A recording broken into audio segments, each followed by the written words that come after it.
and fulfills.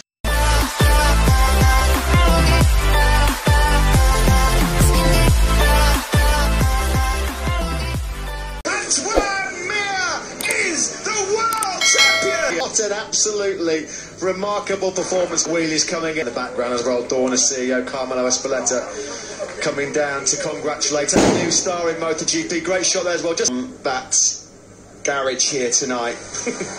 There's been so, well, when they win, they make a racket. Imagine what it's like now they've won the World Championship, although they've got to pack up quickly and get on to Portugal, haven't they? So not a lot of time to get the Prosecco out, although I'm sure they'll manage to swig a few drops. This is a nice moment here. He realises he's being congratulated as well by Andrea Dovizioso. Yeah, great scenes. Scenes that will stick with him for the rest of his life. It's the realisation of a dream. Tito Rabat as well, of course. Joan Mir and Tito Rabat have become close friends in that Andorran Valley. And here is your 2020 MotoGP World Champion. Congratulations to Joan Mir. He's with